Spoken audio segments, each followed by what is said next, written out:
तो यहाँ पे हम लोग बात करने जा रहे हैं रेस्पिरेशन इन प्लांट्स की।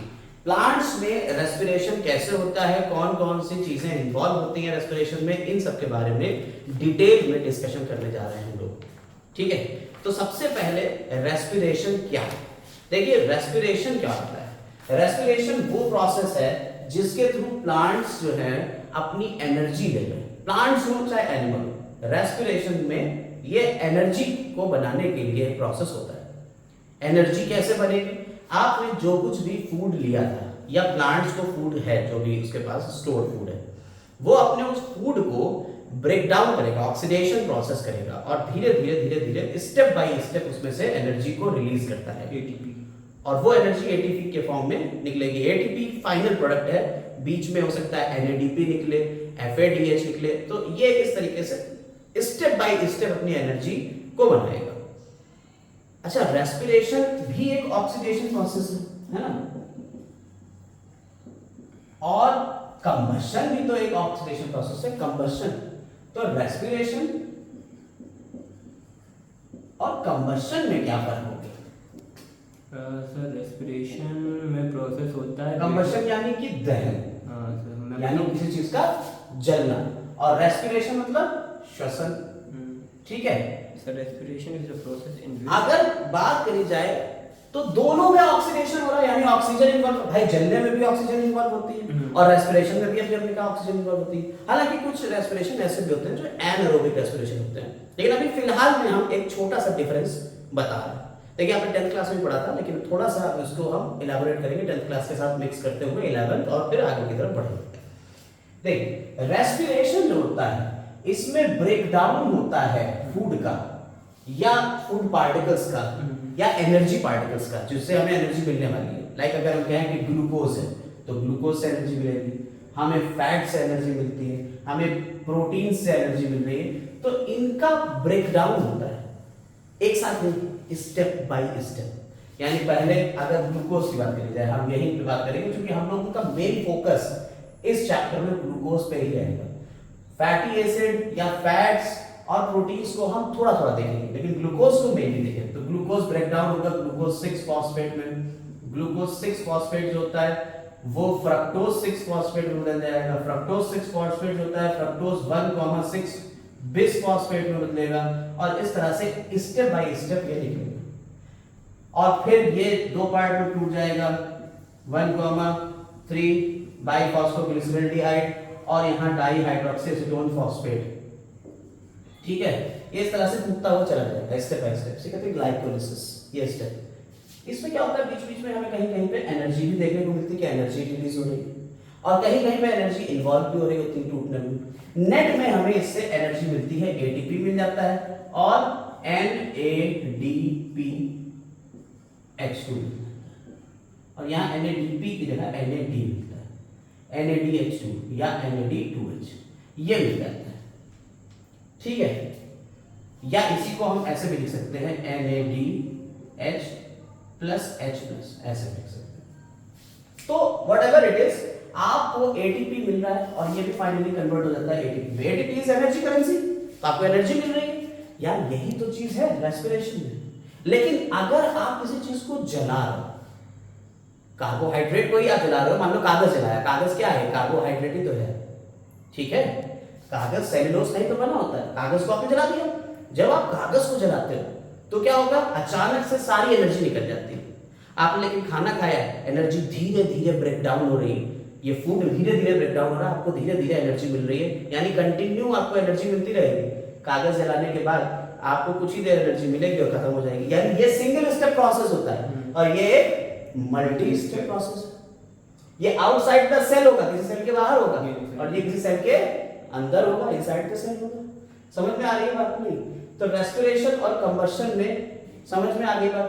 ये एक फिजिकल प्रोसेस है, ये फिजिको-केमिकल प्रोसेस है। समझ में आई? तो इस तरह से इसमें एंजाइम इन्वॉल्व हो रहा है, इसमें कोई एंजाइम इन्वॉल्व नहीं हो रहा है। ये इसमें डिफरेंस हो गया। रेस्पिरेशन और कंबशन में एक क्लियर कट डिफरेंस आपको देखने को मिला कि भाई हाँ ये इसमें डिफरेंस होता है। लेकिन अभी हमें ये समझ में आ गया, जो मोटा मोटा अभी हम समझ पाए वो ये समझ पाए कि रेस्पिरेशन के थ्रू हमें एनर्जी मिल रही, और हमारा चैप्टर का नाम है रेस्पिरेशन इन प्लांट्स। देखिए थीम है, चैप्टर की थीम हमें समझना पड़ेगी, पकड़ना पड़ेगा चैप्टर को कि चैप्टर जा कहाँ है। एक बार हम ये समझ गए कि चैप्टर कहाँ जा रहा है तो हम फिर उसके बाद स्टेप बाय स्टेप समझते चल जाएंगे, चैप्टर पूरा खत्म हो जाएगा। तो पहले हमें ये समझना था कि भाई रेस्पिरेशन क्या है। टर्म रेस्पिरेशन को हम समझ गए। रेस्पिरेशन क्या है? एक ऑक्सीडेशन प्रोसेस है और बेसिकली ये ऑक्सीडेशन नहीं होता है, इसमें ये एक ऑक्सीडेशन तो है ही है, इसके अलावा ये कैटाबॉलिक प्रोसेस है और एनाबॉलिक प्रोसेस भी है। कैटाबॉलिक का मतलब होता है चीजों का टूटना, कैटाबॉलिज्म।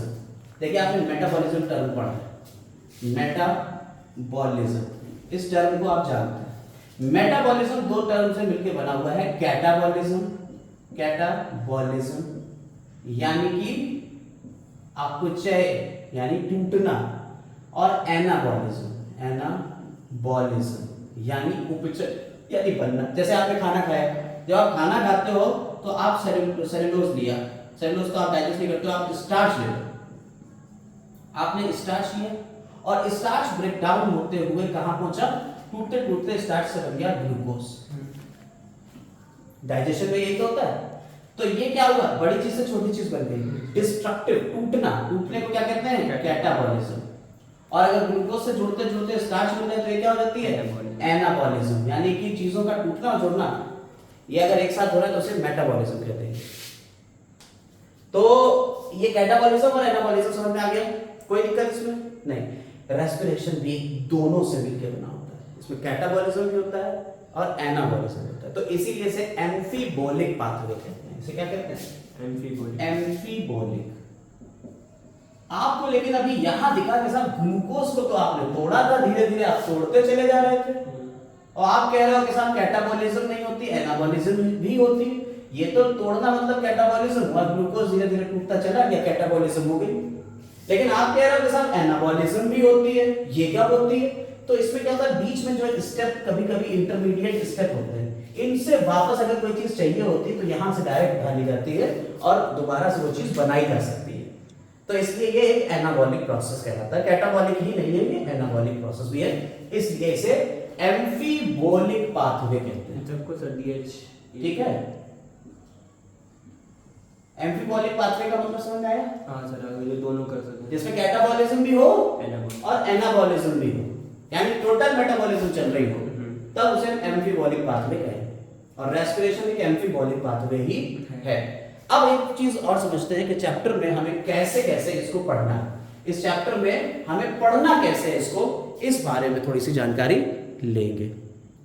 देखिए हमने यहाँ पे एनसीईआरटी की हेडिंग्स लिख दी कि इन हेडिंग्स के अंडर हम इस चैप्टर को पढ़ेंगे। हालांकि इसके अलावा बहुत सारी चीजें हम लोग करने वाले हैं। ये चैप्टर काफी बड़ा चैप्टर, जैसे कि हमने फोटोसिंथेसिस को बताया, काफी बड़ा चैप्टर है वो, ऐसे ये भी है, रेस्पिरेशन भी एक बड़ा चैप्टर है। तो इसमें क्या करते हैं, सबसे पहले हम लोगों को ये पता करना है कि क्या प्लांट ब्रीथ करते हैं। सबसे पहला टॉपिक ये होगा। अभी हम लोग पहले एक हेडिंग की बात करेंगे, फिर डिटेल में डिस्कशन करेंगे। ग्लाइकोलिसिस क्या होती है, इसके बाद फर्मेंटेशन क्या होता है। एनारोबिक रेस्पिरेशन का ही दूसरा नाम फर्मेंटेशन भी है। और एनारोबिक रेस्पिरेशन किस तरीके से होता है, अगर यही एनारोबिक रेस्पिरेशन है तो इन दोनों में डिफरेंस क्या है ये बताइए। रेस्पिरेटरी बैलेंस शीट क्या होती है, अभी शीट बैलेंस शीट बनाएंगे, कितने एटीपी कहां से निकल रहे हैं, कितने एनएडीपी बन रहे हैं, कितने एफएडी बन रहे हैं, कहां लग रहे हैं, कहां निकल रहे हैं, ये सारी चीजें ये बैलेंस शीट में आएगा। एम्फीबॉलिक पाथवे अभी हमने आपको बताया, जैसा कि कैटाबॉलिज्म भी होती है और एनाबॉलिज्म भी होती है, तो ये एम्फीबॉलिक पाथवे हो गया। रेस्पिरेटरी क्वोशिएंट की कितनी कार्बन डाइऑक्साइड हमारी जो है वो बनती है, कितनी ऑक्सीजन लगती है, तो इन सब चीजों को हम लोग डिटेल में पढ़ेंगे। लेकिन सबसे पहली हेडिंग जो है वो हम लोग बात करते हैं सबसे पहले, डू प्लांट ब्रीथ, क्या प्लांट सांस लेते हैं, ये बड़ा क्वेश्चन। नहीं सर। अब देखिए रेस्पिरेशन को पहले हम बात करें तो रेस्पिरेशन को हमने अपने आप से दो पार्ट में बांट दिया, इसको हमने ही बांटा, बुक्स में हमने कहीं नहीं देखा है, बट हमने इसको दो पार्ट में बांट दिया। एक तो हो गया एक्सटर्नल रेस्पिरेशन, ठीक है, और दूसरा हो गया इंटरनल रेस्पिरेशन। जो हम लोग कर रहे हैं वो इंटरनल है। आप अपने आप को सोचिए, आप भी तो रेस्पिरेशन करते हो, तो अगर आप रेस्पिरेशन करते हो तो क्या करते हो? सबसे पहले आपने इनहेल करा, सांस अंदर ली और सांस बाहर ली, आप इसी को जो है कहते हो रेस्पिरेशन। लेकिन ये क्या है, ये एक ब्रीथिंग प्रोसेस, आपने ब्रीथ किया, आपने सांस ही तो ली है, आपने रेस्पिरेशन कहाँ करा था? ये जो आप सांस अंदर लेना और बाहर निकालना, इसमें क्या कर रहे हो आप? ऑक्सीजन को अंदर ले लेते हो और अंदर से कार्बन डाइऑक्साइड को बाहर निकाल देते हो। ये मेन काम आप कर रहे हो एक्सचेंज ऑफ गैसेस का। That is called external respiration. यानी इसमें हम लोग क्या करेंगे? Exchange of gases. इसमें हम लोग गैसेस का एक्सचेंज करेंगे, यानी कार्बन डाइऑक्साइड बाहर जाएगी, ऑक्सीजन अंदर आएगी, ठीक। और इंटरनल रेस्पिरेशन को हम कहते हैं सेल्यूलर रेस्पिरेशन। सेल्यूलर रेस्पिरेशन यानी कि अब जो आपने ऑक्सीजन एक्सचेंज कर ली है वो एक सेल के अंदर जाएगी। एक सेल यानी कि कोशिका, एक कोशिका के अंदर जाएगी, सेल के अंदर जाएगी और वहां जाके ये ऑक्सीजन यूज होगी किसमें? रेस्पिरेशन में, यानी श्वसन में यूज होगी। और वहां क्या करेगी? वो ऑक्सीजन ग्लूकोज से मिलेगी और ग्लूकोज को धीरे धीरे धीरे धीरे तोड़ते हुए वो किस में बदल देगी? वो कार्बन डाइऑक्साइड और वाटर में बदल देगी। और इससे क्या बनेगी? एनर्जी बहुत सारी निकलेगी और उसी एनर्जी को हमें चाहिए था, वो एनर्जी ही चाहिए थी, इसीलिए तो हम रेस्पिरेशन कर रहे थे। क्लियर हुई मेरी बात? ये बात पूरी क्लियर हो गई? Yes sir. So respiration is of two types, external और internal।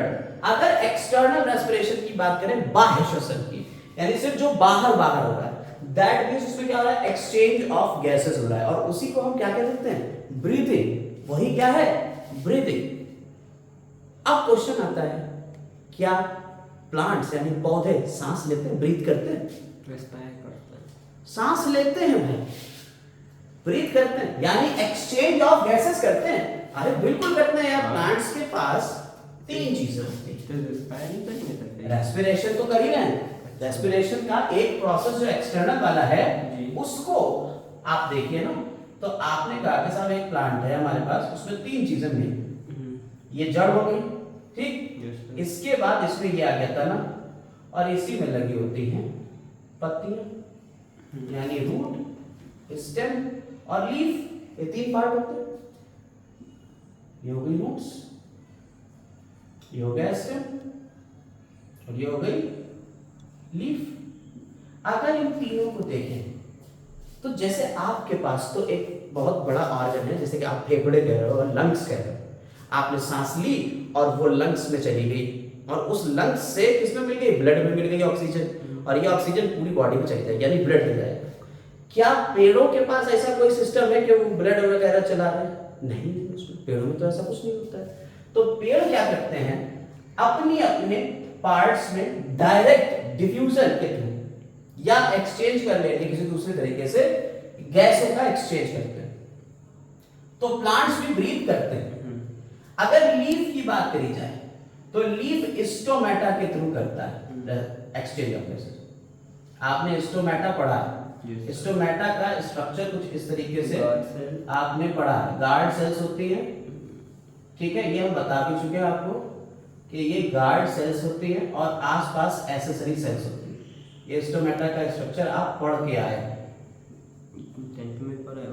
ये छोटे छोटे छेद होते हैं, उन छेदों को क्या कहते हैं? स्टोमेटा कहते हैं। और स्टोमेटा इस तरीके का दिखता है। अगर बड़ा करके देखो, पत्ती के ऊपर छोटे छोटे छेद होते हैं, उन छोटे छोटे छेदों को क्या कह रहे हैं? स्टोमेटा कह रहे हैं। उसके through he exchange of gases होता है पत्ती में। लीफ में एक्सचेंज ऑफ गैसेस किसके थ्रू होगा? स्टोमेटा के थ्रू। यानी कि लीफ सांस लेगी कैसे? स्टोमेटा के थ्रू। समझ में आई बात है? कोई दिक्कत नहीं। इसमें ये गार्ड सेल्स हो गई, गार्ड सेल्स हो गई, और ये आसपास वाली सबसिडरी या एसेसरी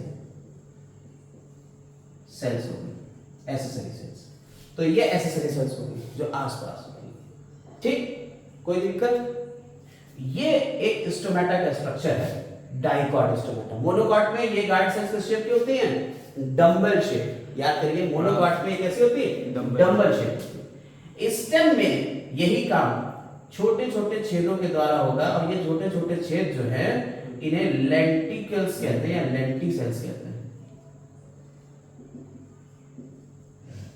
लेंटिकल्स, ठीक है।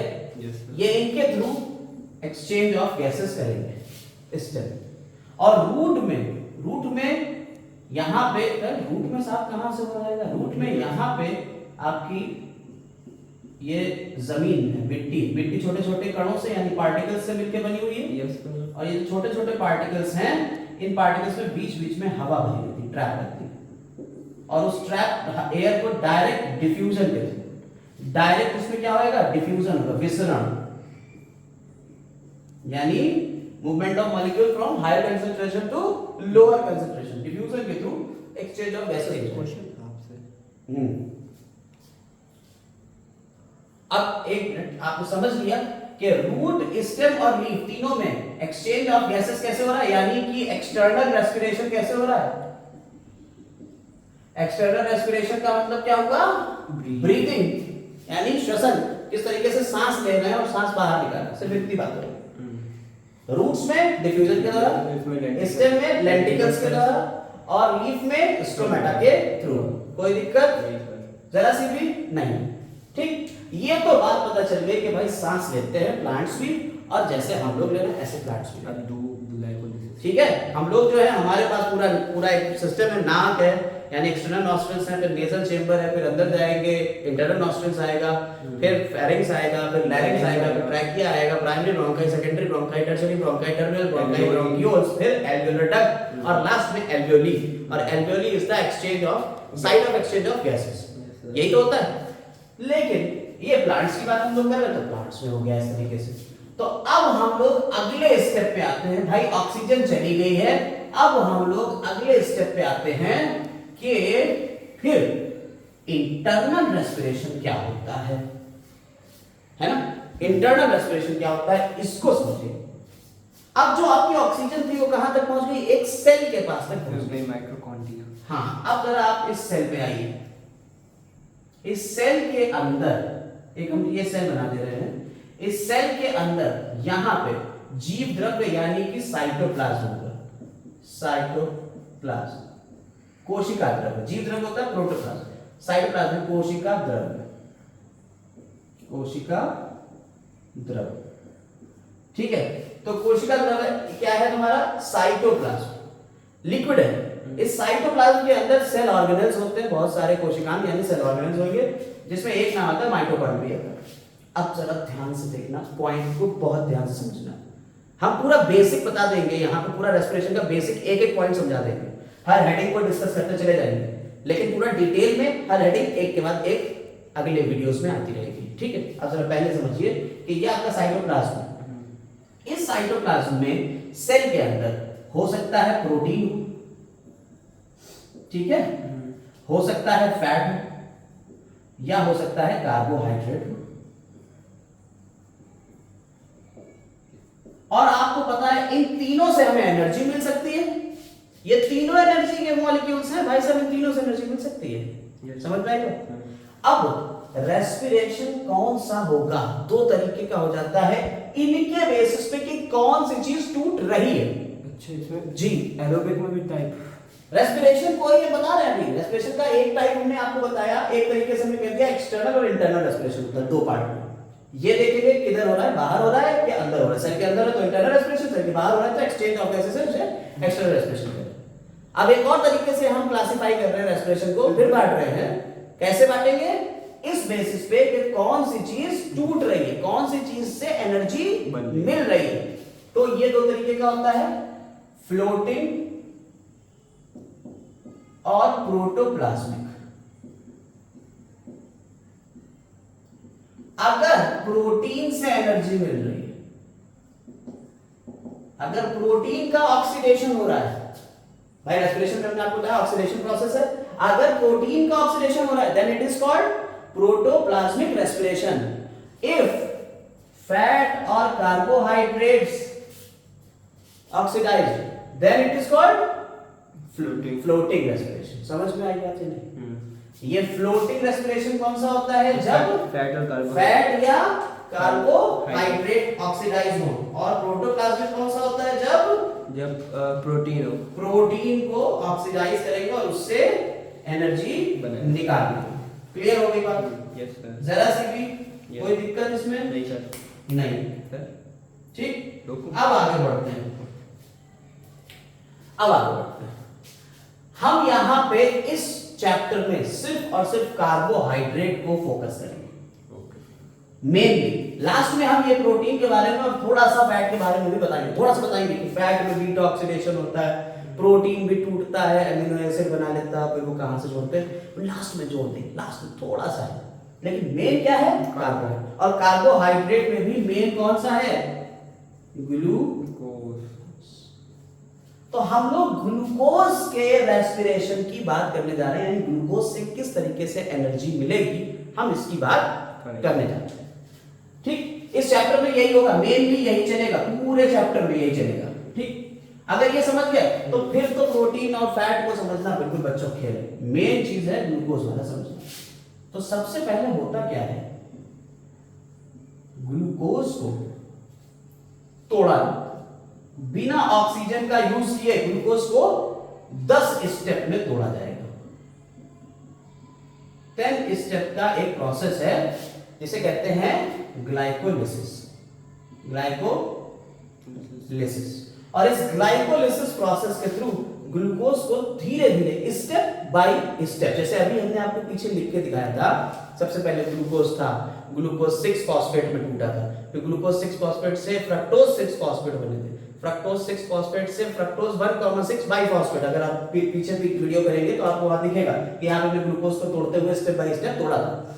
ऐसे ही ये 10 स्टेप में टूटेगा और टूट के फाइनली ये क्या बना देगा, पायरुविक एसिड बना देगा। समझ में आई बात? तो एक स्टेप जो साइटोप्लाज्म में हो रहा है ग्लाइकोलिसिस, और उसके थ्रू ग्लूकोज किस में बदल जा रहा है, पायरुविक अम्ल में या पायरुविक एसिड में बदल जा रहा है, CH3COOH। सुन क्लियर, एक ग्लूकोज से 2 पायरुविक एसिड बनते हैं और इस प्रोसेस को ग्लाइकोलिसिस कहते हैं। क्या कहते हैं, ग्लाइकोलिसिस। हिंदी में भी इसे यही लिखते हैं, ग्लाइकोलिसिस। ठीक है, अब अगर इसकी बात की जाए, ये पायरुविक एसिड बन गया, यहां तक क्या ऑक्सीजन आपको दिखी कहीं लगती हुई? नहीं लगी। तो ग्लाइकोलिसिस में ऑक्सीजन का यूज नहीं होता और ग्लूकोज बिना ऑक्सीजन के यूज के साइटोप्लाज्म में टूट जाता है, इसमें पायरुविक एसिड। अब यहां से एक बात डिसाइड करना होती है, सेल ये देखती है क्या हमारे आसपास ऑक्सीजन है या नहीं। अगर हमारे आसपास ऑक्सीजन है तो ये पायरुविक एसिड सीधा जाता है कहां, माइटोकॉन्ड्रिया के अंदर। कहां जाता है, माइटोकॉन्ड्रिया के अंदर। और माइटोकॉन्ड्रिया में ये पायरुविक एसिड सबसे पहले एसिटिल कोएंजाइम ए में बदल जाता है और एसिटिल कोएंजाइम ए जो होता है वो ऑक्सैलो एसिटिक एसिड के साथ में मिलके बना देता है सिट्रिक एसिड। सिट्रिक एसिड जो होता है वो सिस एकोनिटिक एसिड, फिर आइसोसिट्रिक एसिड, फिर ऑक्सैलो सक्सिनिक एसिड, फिर अल्फा कीटो ग्लूटारिक एसिड, फिर सक्सिनिल कोएंजाइम ए, फिर फ्यूमेरिक एसिड, फिर मैलिक एसिड और फिर ऑक्सैलो एसिटिक एसिड। ये इस तरह से घूमता हुआ फिर यही बन जाता है। तो एक पूरा चक्कर लगेगा, ये पूरा रटना, जैसे अभी हमने बोला ना ऐसे रटना है आपको, हम समझाएंगे भी सारी चीजें स्टेप बाय स्टेप। बट अभी यहाँ पे आप समझिए कि ये पूरा एक चक्कर ऐसे साइकिल चलता चला जाएगा। इस साइकिल को कहते हैं Krebs cycle. Krebs cycle Krebs ने दिया था इसलिए इसे क्रेब्स साइकिल कह देते हैं, साइंटिस्ट थे उन्होंने इसकी खोज की। इस साइकिल के चलते चलते आपको एटीपी मिलता है और इसमें ऑक्सीजन का यूज होता है, इसमें ऑक्सीजन का यूज हो जाता है। इसीलिए ये पाथवे एक ऑक्सीजन वाला देखिए यहां से बदल जाता है, यहां से ऑक्सीजन थी तो यहां तक जाए, अगर ऑक्सीजन नहीं होती तो ये चल ही नहीं पाता क्योंकि इसमें तो ऑक्सीजन का यूज होता है। और इस तरीके का रेस्पिरेशन जिसमें ऑक्सीजन का इन्वॉल्वमेंट होता है, ऑक्सीजन की प्रेजेंस में हो रहा है, इसलिए इसे कहते हैं ऑक्सीजनीकृत श्वसन या एरोबिक रेस्पिरेशन। क्या कहेंगे, एरोबिक रेस्पिरेशन कहते हैं। ठीक, हेलो। तो एक पाथवे आपने देख लिया कि जिस पाथवे में ऑक्सीजन इन्वॉल्व हो रही है इन प्रेजेंस ऑफ ऑक्सीजन। ठीक है, उसे हमने कह दिया, ऐसा रेस्पिरेशन जो इन प्रेजेंस ऑफ ऑक्सीजन हो रहा है उसे कह दिया हमने एरोबिक रेस्पिरेशन। ठीक, कोई दिक्कत इसमें नहीं सर। यानी एरोबिक रेस्पिरेशन में माइटोकॉन्ड्रिया इन्वॉल्व होगा और साइटोप्लाज्म भी इन्वॉल्व होगा। हर एक बात को ध्यान से समझिएगा, हम यहाँ पे काफी कुछ ऐसी चीजें बता दे रहे हैं जो नीट में डायरेक्ट यहीं से आ जाती है, बिल्कुल इन्हीं पॉइंट को पूछा जाता है। जैसे कि ग्लाइकोलिसिस कहाँ होती है, साइटोप्लाज्म में हो रही है। क्या ग्लाइकोलिसिस में ऑक्सीजन की जरूरत पड़ती है? नहीं होती है। अब ग्लाइकोलिसिस के बाद ये कौन डिसाइड करता है कि एरोबिक होगा कि एनाएरोबिक रेस्पिरेशन? Pyruvic acid. और पायरुविक एसिड किसकी प्रेजेंस में, ऑक्सीजन की प्रेजेंस में एरोबिक रेस्पिरेशन करेगा, और ऑक्सीजन अगर नहीं है तो एनाएरोबिक रेस्पिरेशन करेगा। अब अगर ऑक्सीजन नहीं होती है यानी इन एब्सेंस ऑफ ऑक्सीजन, तो ये एनाएरोबिक रेस्पिरेशन करता है। ठीक है, और एनाएरोबिक रेस्पिरेशन बहुत तरीके का होता है। 10th क्लास में आपको इसमें दिखा दिया गया था कि अगर मसल्स होंगी तो लैक्टिक एसिड बनता है, अगर ईस्ट सेल होती है तो अल्कोहल बनता है। हम आपको 5 तरीके के ऐसे एनाएरोबिक रेस्पिरेशन पढ़ाएंगे, जैसे लैक्टिक एसिड फर्मेंटेशन होगा, और भी बहुत सारे फर्मेंटेशन हैं जो हम आपको पढ़ाएंगे, लेकिन वो अभी नहीं। अब इससे इतना समझिए कि अगर ऑक्सीजन की प्रेजेंस नहीं है तो ये pyruvic acid absence of oxygen में हो सकता है क्या बनाए, लैक्टिक एसिड बना दे। आपकी मसल्स में यही होता है, जब आप दौड़ते हो और ऑक्सीजन पूरी नहीं हो पाती है तो क्या बन जाता है, लैक्टिक एसिड बन जाता है, जिसकी वजह से आप पैरों में दर्द फील करते हो। या अल्कोहल बना देगा C2H5OH, ठीक है, एथाइल अल्कोहल। अगर ईस्ट सेल है तो एथाइल अल्कोहल बना देगा। ये सभी प्रोसेस फर्मेंटेशन के अंडर में आते हैं। इन्हें क्या कहते हैं, फर्मेंटेशन कहते हैं। एनाएरोबिक रेस्पिरेशन को ही हम फर्मेंटेशन भी कहते हैं। ठीक है, कोई दिक्कत इसमें? अब देखिए, ये एरोबिक रेस्पिरेशन हो गया, एनाएरोबिक। तो हमने आपको बताया रेस्पिरेशन 3 तरीके से बता दिया। एक तो ये बाटा हमने अपनी तरीके से हमने आपसे कहा कि अगर सेल के बाहर हो रहा है और सिर्फ एक्सचेंज ऑफ गैस हो रहा है तो अब इसे कहते हैं एक्सटर्नल रेस्पिरेशन। और अगर सेल के अंदर हो रहा है, जैसे कि आपने देखा ये पूरा सेल के अंदर हो रहा था, तो इसे हमने कह दिया इंटरनल रेस्पिरेशन या सेल्यूलर रेस्पिरेशन। इस चैप्टर में हम लोगों को प्लांट्स वाले इस चैप्टर में रेस्पिरेशन इन प्लांट्स यानी पादप में श्वसन, ठीक है, हमें इस वाले चैप्टर में सिर्फ और सिर्फ यही पढ़ना है, इंटरनल रेस्पिरेशन यानी सेल्युलर रेस्पिरेशन। एक्सचेंज के बारे में कुछ नहीं पढ़ना, सिर्फ इतना पढ़ना था कि क्या ब्रीथ करते हैं या नहीं करते। तो हाँ, प्लांट भी ब्रीथ करते हैं। अगर स्टोमेटा के थ्रू करेंगे तो वो लीफ होगी, अगर लेंटिकल्स के थ्रू कर रहे हैं तो स्टेम होगा, अगर डायरेक्ट डिफ्यूजन हो रहा है तो वो रूट होगी। ठीक है, इसके अलावा हमने आपको बताया कि सेल के अंदर क्या प्रोटीन का ऑक्सीडेशन हो रहा है, कार्बोहाइड्रेट का हो रहा है और फैट का हो रहा है। अगर प्रोटीन का ऑक्सीडेशन हो रहा है तो इस तरीके के रेस्पिरेशन को प्रोटोप्लाज्मिक रेस्पिरेशन कहेंगे। अगर फैट या कार्बोहाइड्रेट का हो रहा है, कार्बोहाइड्रेट का अगर ऑक्सीडेशन हो रहा है तो इसे हम कहते हैं फ्लोटिंग रेस्पिरेशन। समझ में आ गई बात? इसके अलावा हमने आपको बताया कि अगर ऑक्सीजन की प्रेजेंस में हो रहा है तो एरोबिक रेस्पिरेशन, अगर ऑक्सीजन की एब्सेंस में हो रहा है तो एनएरोबिक रेस्पिरेशन होता है। इस तरीके से 3 तरीके से हमने रेस्पिरेशन को बांटा, यानी श्वसन को 3 पार्ट में बांट दिया।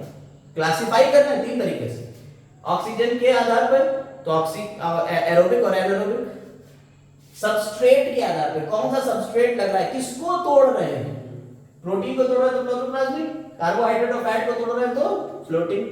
कहां पे हो रहा है, एक्सचेंज ऑफ गैसेस हो रहा है कि सेल के अंदर हो रहा है? सेल के अंदर हो रहा है तो इंटरनल, और एक्सचेंज ऑफ गैसेस हो रहा है तो एक्सटर्नल रेस्पिरेशन होता है। समझ में आ गई बात? अब यहां तक हम लोगों ने समझ लिया। अब अगर इसको देखें तो रेस्पिरेटरी बैलेंस शीट की बात आती है। होता क्या है कि ग्लाइकोलिसिस आपको पूरी पढ़ना है, क्रेब्स साइकिल आपको पूरा पढ़ना है, इसके अलावा एक और चीज पढ़ना है, इलेक्ट्रॉन ट्रांसपोर्ट सिस्टम, वो भी आपको पूरा पढ़ना है। एक्स्ट्रा में हम आपको बताएंगे पीपीपी, पेंटोज फॉस्फेट पाथवे, ये भी बताएंगे। इसके अलावा हम आपको शटल्स भी बताएंगे, 2 तरीके के शटल्स होते हैं वो भी बताएंगे। ये अलग से हम बताएंगे जो एनसीईआरटी में नहीं है, और हम आपको पूरा डिटेल में एक चीज समझाएंगे क्यों ऐसा होता है। उसमें ये पता चलेगा भाई यहां से यहां तक आते हुए कितने एटीपी लगे और कितने एटीपी बने।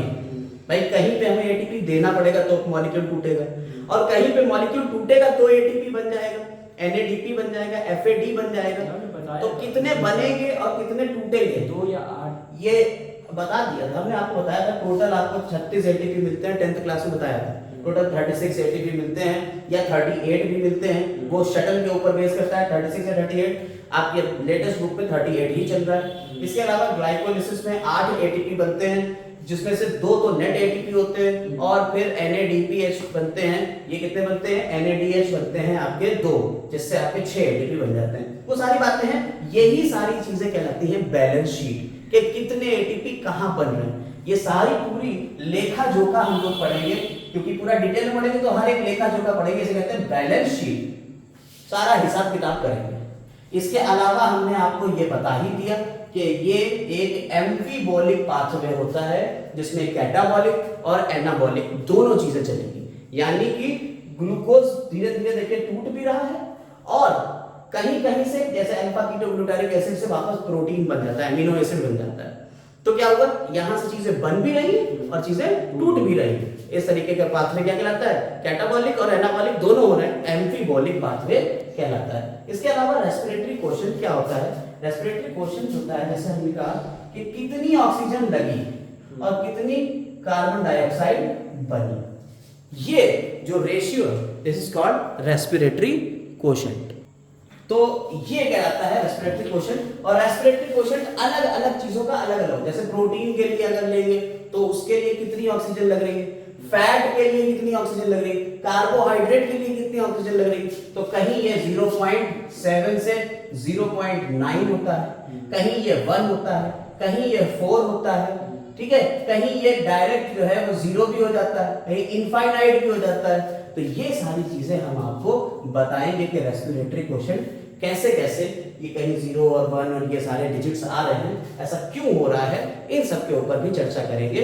ये हमारी एक थीम है, हमने आपको पूरा बता दिया, एक चैप्टर का पूरा एक एक पॉइंट बताते चले गए कि ये चीजें हम पढ़ेंगे। हालांकि पूरा डिटेल नहीं है, लेकिन फिर भी इसमें बहुत सारी चीजें हमने आपको बताई। तो यहां तक उम्मीद कर रहे हैं आपको एक चैप्टर की समरी मिल गई होगी, एक सारांश मिल गया होगा कि हाँ इतना इतना आपको पढ़ना है। यहां इस वीडियो में हम इतना ही रखना है। इसके बाद हम पहली वीडियो आपको जो देंगे, इसके बाद की पहली वीडियो होगी वो ग्लाइकोलिसिस की होगी, जिसमें हम पूरा ग्लाइकोलिसिस के बारे में बात करेंगे। उसमें कौन कौन से एंजाइम लगते हैं उसके बारे में बात करेंगे। हर एक चीज की डिस्कशन होगा, एक के बाद एक वीडियोस आती रहेंगी। और चैनल को जरूर सब्सक्राइब कर लें और शेयर जरूर करें, और कमेंट में जो कुछ भी पूछना हो नीचे क्वेश्चंस पूछ सकते हैं। Have a nice day.